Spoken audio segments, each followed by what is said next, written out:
The Hammer of God, first published in Time, 28 September 1992. It came in vertically, punching a hole 10 kilometers wide through the atmosphere, generating temperatures so high that the air itself started to burn. When it hit the ground near the Gulf of Mexico, rock turned to liquid and spread outward in mountainous waves, not freezing until it had formed a crater 200 kilometers across. That was only the beginning of the disaster. Now the real tragedy began.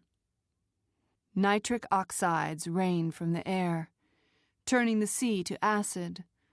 Clouds of soot from incinerated forests darkened the sky, hiding the sun for months. Worldwide, the temperature dropped precipitously, killing off most of the plants and animals that had survived the initial cataclysm. Though some species would linger on for millenniums, the reign of the great reptiles was finally over. The clock of evolution had been reset. The countdown to man had begun. The date was, very approximately, 65 million BC. Captain Robert Singh never tired of walking in the forest with his little son, Toby. It was, of course, a tamed and gentle forest, guaranteed to be free of dangerous animals, but it made an exciting contrast to the rolling sand dunes of their last environment in the Saudi desert, and the one before that, on Australia's Great Barrier Reef. But when the Skylift service had moved the house this time, something had gone wrong with the food recycling system.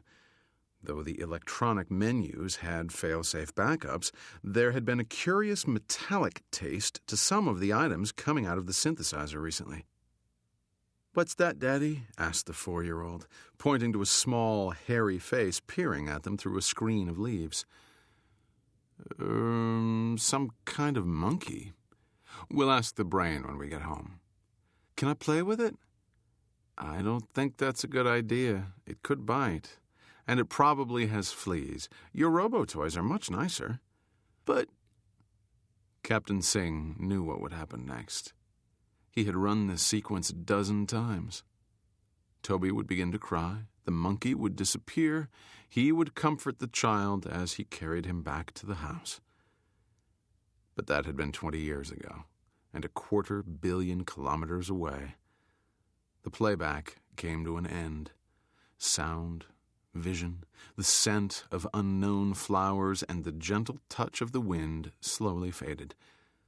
Suddenly, he was back in his cabin aboard the orbital tug Goliath, commanding the 100-person team of Operation Atlas, the most critical mission in the history of space exploration. Toby and the stepmothers and stepfathers of his extended family remained behind on a distant world which Singh could never revisit. Decades in space and neglect of the mandatory zero-G exercises had so weakened him that he could now walk only on the Moon and Mars. Gravity had exiled him from the planet of his birth. "1 hour to rendezvous, Captain," said the quiet but insistent voice of David, as Goliath's central computer had been inevitably named. "Active mode as requested. Time to come back to the real world." Goliath's human commander felt a wave of sadness sweep over him as the final image from his lost past dissolved into a featureless, simmering mist of white noise. Too swift a transition from one reality to another was a good recipe for schizophrenia, and Captain Singh always eased the shock with the most soothing sound he knew. Waves falling gently on a beach, with seagulls crying in the distance. It was yet another memory of a life he had lost, and of a peaceful past that had now been replaced by a fearful present. For a few more moments he delayed facing his awesome responsibility. Then he sighed and removed the neural input cap that fitted snugly over his skull and had enabled him to call up his distant past. Like all spacers, Captain Singh belonged to the Bald is Beautiful school, if only because wigs were a nuisance in zero gravity. The social historians were still staggered by the fact that one invention, the portable brain man, could make bare heads the norm within a single decade. Not even quick change, skin coloring, or the lens-corrective laser shaping which had abolished eyeglasses had made such an impact upon style and fashion. "Captain," said David, "I know you're there. Or do you want me to take over?" It was an old joke, inspired by all the insane computers in the fiction and movies of the early electronic age. David had a surprisingly good sense of humor. He was, after all, a legal person, non-human, under the famous 100th Amendment, and shared, or surpassed, almost all the attributes of his creators. But there were whole sensory and emotional areas which he could not enter. It had been felt unnecessary to equip him with smell or taste, though it would have been easy to do so. And all his attempts at telling dirty stories were such disastrous failures that he had abandoned the genre. "All right, David," replied the captain. "I'm still in charge." He removed the mask from his eyes and turned reluctantly toward the viewport. There, hanging in space before him, was Kali. It looked harmless enough. Just another small asteroid, shaped so exactly like a peanut that the resemblance was almost comical. A few large impact craters and hundreds of tiny ones were scattered at random over its charcoal gray surface. There were no visual clues to give any sense of scale, but Singh knew its dimensions by heart.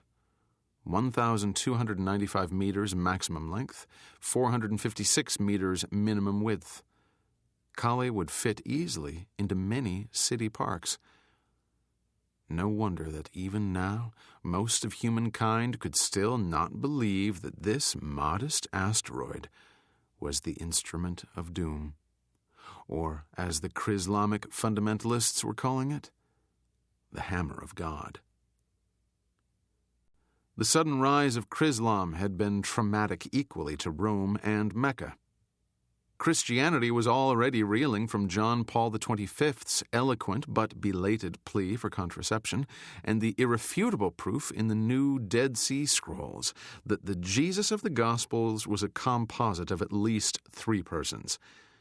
Meanwhile, the Muslim world had lost much of its economic power when the cold fusion breakthrough, after the fiasco of its premature announcement, had brought the oil age to a sudden end.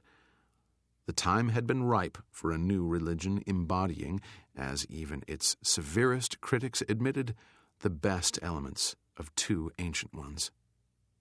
The prophet Fatima Magdalena, née Ruby Goldenberg, had attracted almost 100 million adherents before her spectacular, and, some maintained, self-contrived martyrdom. Thanks to the brilliant use of neural programming to give previews of paradise during its ceremonies, Chrislam had grown explosively, though it was still far outnumbered by its parent religions. Inevitably, after the prophet's death, the movement split into rival factions, each upholding the true faith. The most fanatical was a fundamental group calling itself the Reborn, which claimed to be in direct contact with God, or at least her archangels, via the listening post they had established in the Silent Zone on the far side of the moon, shielded from the radio racket of Earth by 3,000 kilometers of solid rock.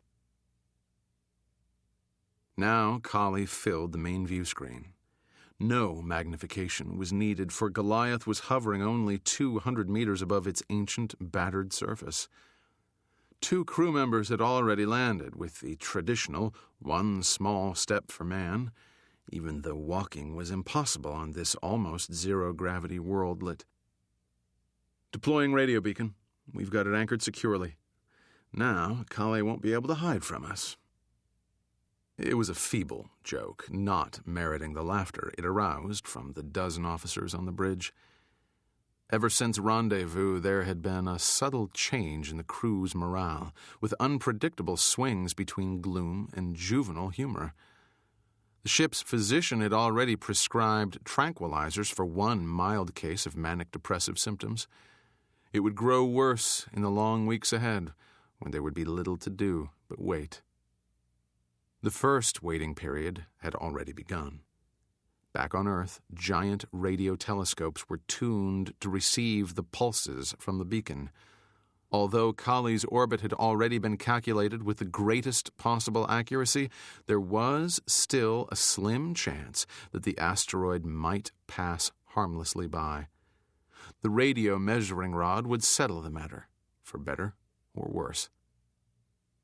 It was a long 2 hours before the verdict came, and David relayed it to the crew. SPACEGUARD reports that the probability of impact on Earth is 99.9%.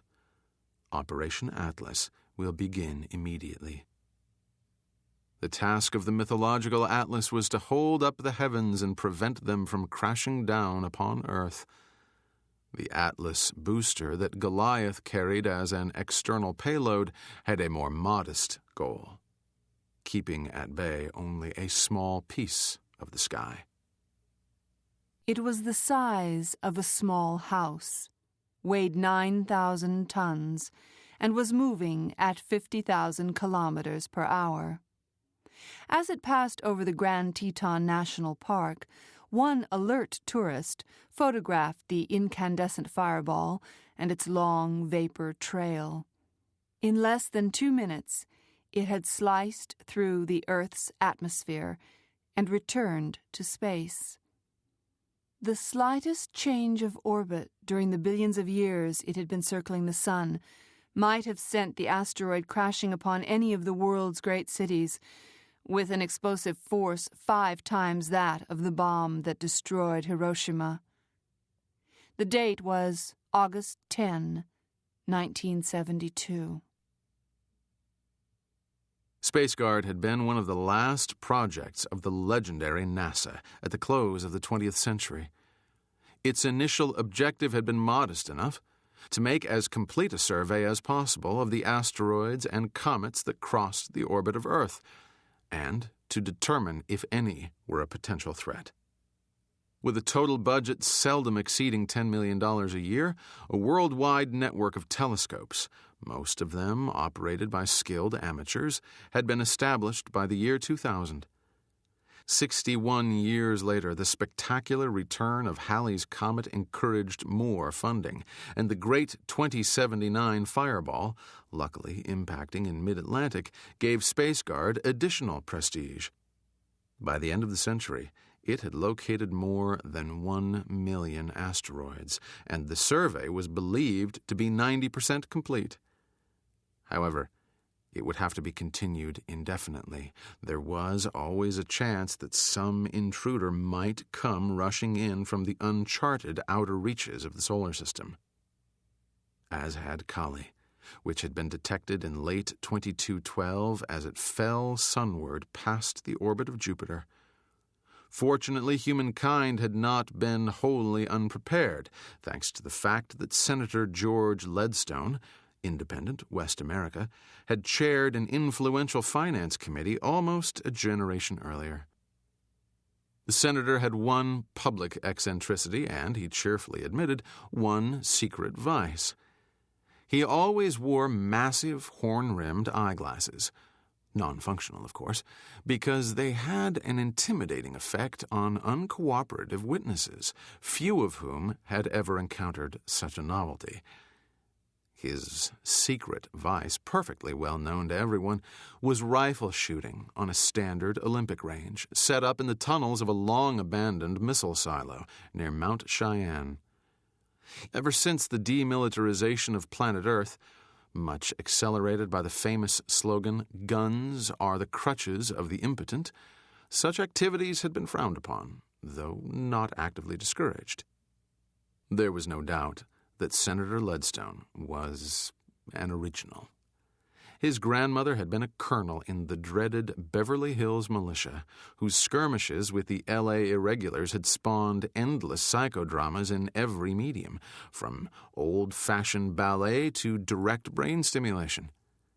And his grandfather had been one of the most notorious bootleggers of the 21st century.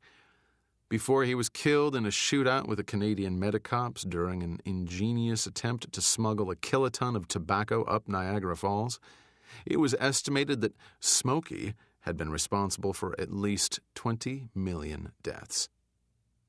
Leadstone was quite unrepentant about his grandfather, whose sensational demise had triggered the repeal of the late U.S.'s third and most disastrous attempt at prohibition. He argued that responsible adults should be allowed to commit suicide in any way they pleased, by alcohol, cocaine, or even tobacco, as long as they did not kill innocent bystanders during the process. When the proposed budget for SPACEGUARD Phase 2 was first presented to him, Senator Leadstone had been outraged by the idea of throwing billions of dollars into space. It was true that the global economy was in good shape. Since the almost simultaneous collapse of communism and capitalism, the skillful application of chaos theory by World Bank mathematicians had broken the old cycle of booms and busts and averted, so far, the final depression predicted by many pessimists. Nonetheless, the senator argued that the money could be much better spent on Earth, especially on his favorite project, reconstructing what was left of California after the superquake. When Leadstone had twice vetoed SPACEGUARD Phase 2, everyone agreed that no one on Earth would make him change his mind. They had reckoned without someone from Mars. The red planet was no longer quite so red, though the process of greening it had barely begun. Concentrating on the problems of survival, the colonists— they hated the word and were already saying proudly, "We Martians," had little energy left over for art or science. But the lightning flash of genius strikes where it will, and the greatest theoretical physicist of the century was born under the bubble domes of Port Lowell.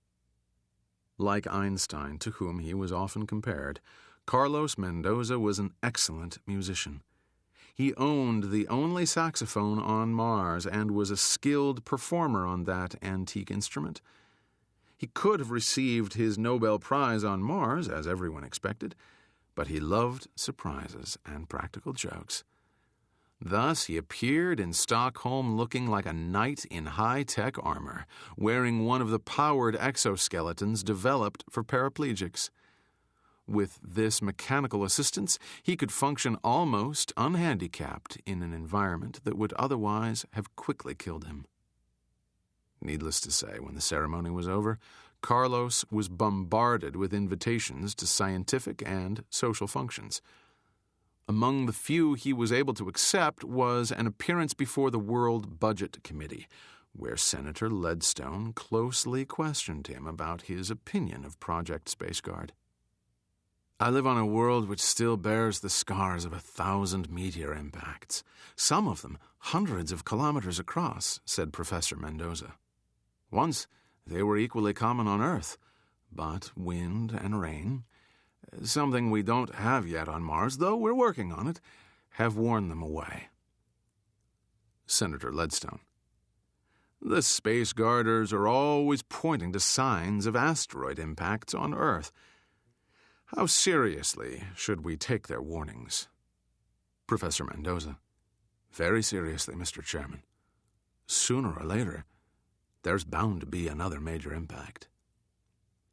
Senator Leadstone was impressed and, indeed, charmed by the young scientist, but not yet convinced. What changed his mind was not a matter of logic, but of emotion.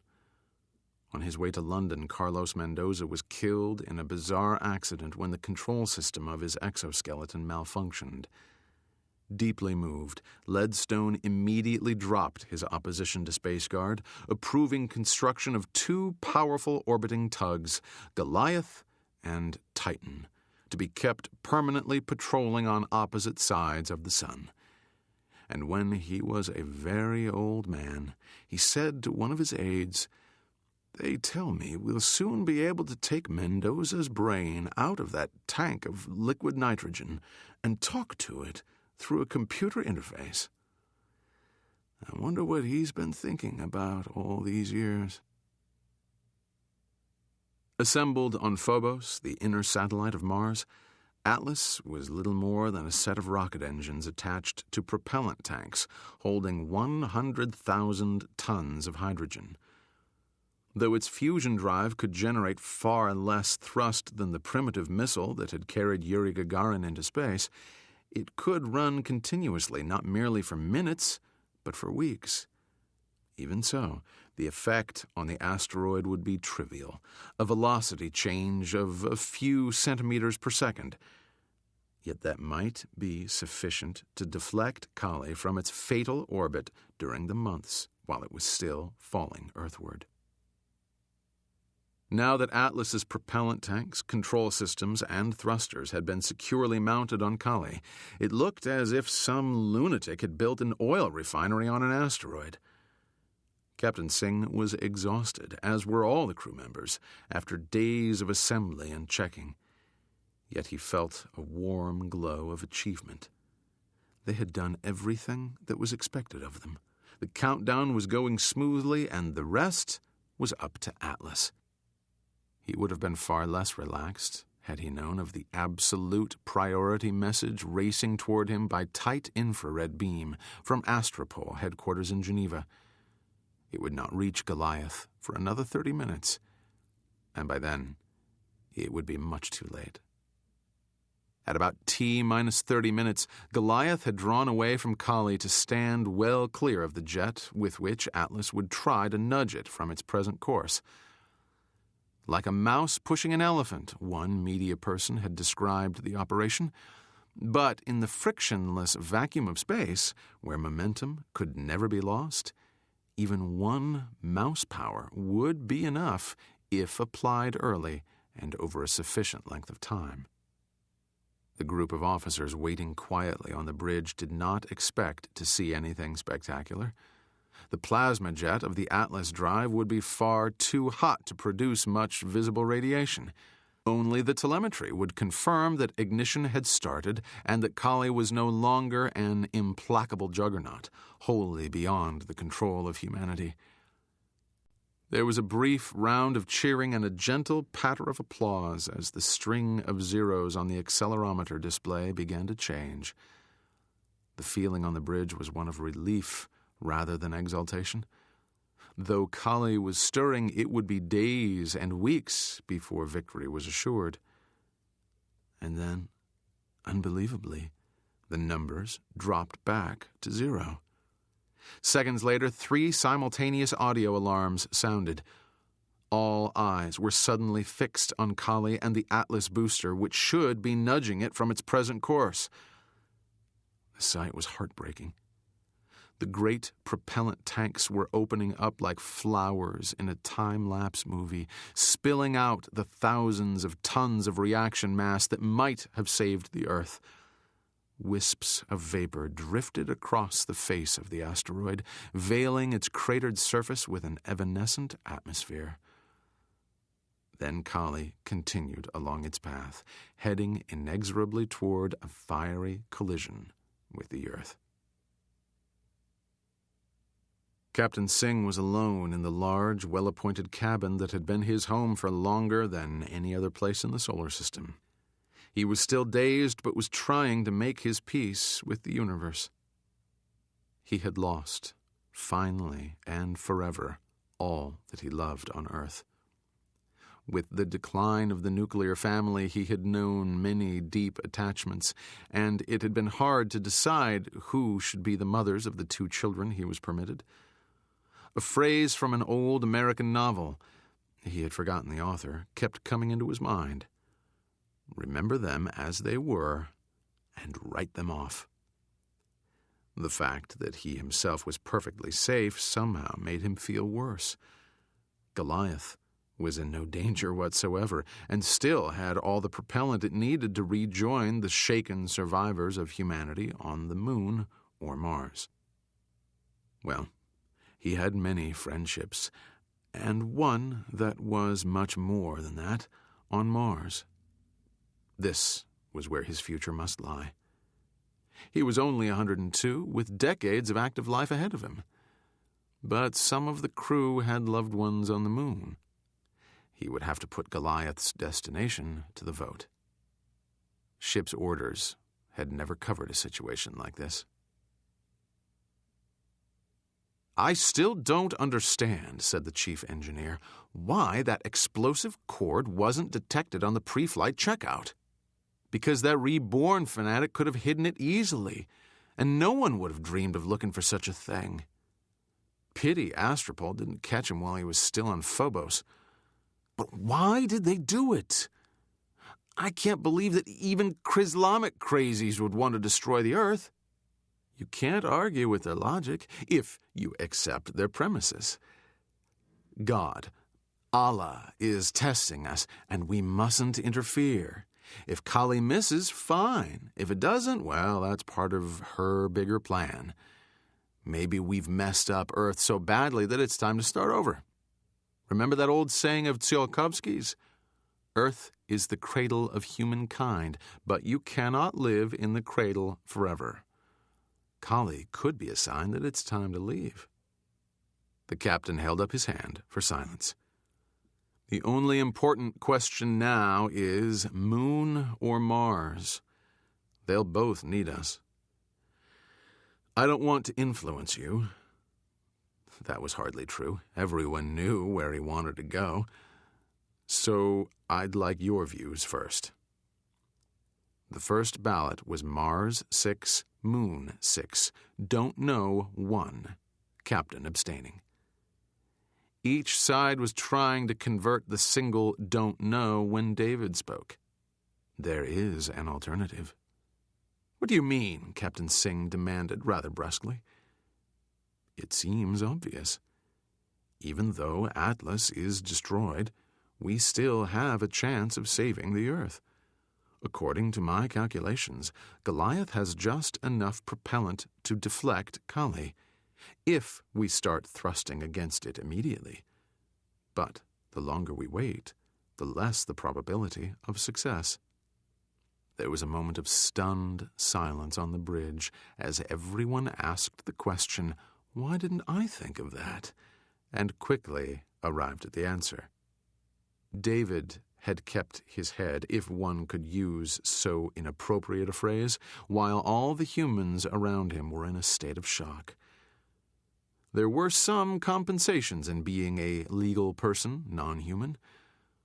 Though David could not know love, neither could he know fear. He would continue to think logically, even to the edge of doom.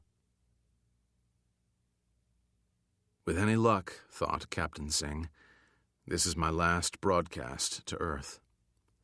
I'm tired of being a hero, and a slightly premature one at that. Many things could still go wrong, as indeed they already have. This is Captain Singh, Space Tug Goliath. First of all, let me say how glad we are that the elders of Chrislam have identified the saboteurs and handed them over to Astropol. We are now 50 days from Earth, and we have a slight problem. This one, I hasten to add, will not affect our new attempt to deflect Kali into a safe orbit. I note that the news media are calling this deflection Operation Deliverance. We like the name and hope to live up to it, but we still cannot be absolutely certain of success. David, who appreciates all the goodwill messages he has received, estimates that the probability of Kali impacting Earth is still 100%. We had intended to keep just enough propellant reserve to leave Kali shortly before encounter and go into a safer orbit where our sister ship, Titan, could rendezvous with us. But that option is now closed. While Goliath was pushing against Kali at maximum drive, We broke through a weak point in the crust. The ship wasn't damaged, but we're stuck. All attempts to break away have failed. We're not worried, and it may even be a blessing in disguise. Now we'll use the whole of our remaining propellant to give one final nudge. Perhaps that will be the last drop that's needed to do the job. So, we'll ride Kali past Earth and wave to you from a comfortable distance in just 50 days. It would be the longest 50 days in the history of the world. Now the huge crescent of the moon spanned the sky, the jagged mountain peaks along the terminator burning with the fierce light of the lunar dawn. But the dusty plains, still untouched by the sun, were not completely dark. They were glowing faintly in the light reflected from Earth's clouds and continents. And scattered here and there across that once dead landscape were the glowing fireflies that marked the first permanent settlements humankind had built beyond the home planet. Captain Singh could easily locate Clavius Base, Port Armstrong, Plato City. He could even see the necklace of faint lights along the Trans-Lunar Railroad, bringing its precious cargo of water from the ice mines at the South Pole. Earth was now only 5 hours away.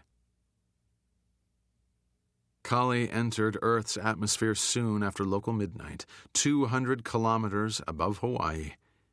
Instantly, the gigantic fireball brought a false dawn to the Pacific, awakening the wildlife on its myriad islands.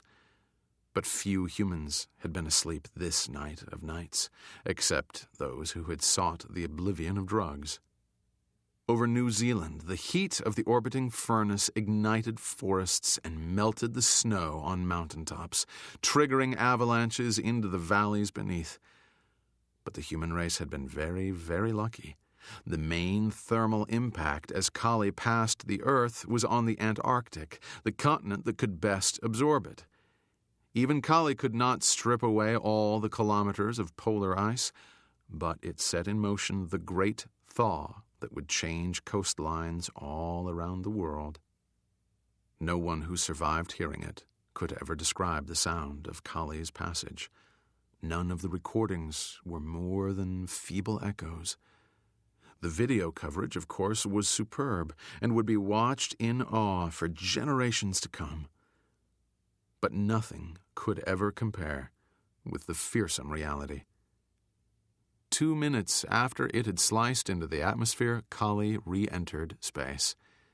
Its closest approach to Earth had been 60 kilometers. In that 2 minutes, it took 100,000 lives and did $1 trillion worth of damage. Goliath had been protected from the fireball by the massive shield of Kali itself. The sheets of incandescent plasma streamed harmlessly overhead. But when the asteroid smashed into Earth's blanket of air at more than 100 times the speed of sound, the colossal drag forces mounted swiftly to 5, 10, 20 gravities and peaked at a level far beyond anything that machines or flesh could withstand. Now, indeed, Kali's orbit had been drastically changed. Never again would it come near Earth. On its next return to the inner solar system, the swifter spacecraft of a later age would visit the crumpled wreckage of Goliath and bear reverently homeward the bodies of those who had saved the world. Until the next encounter.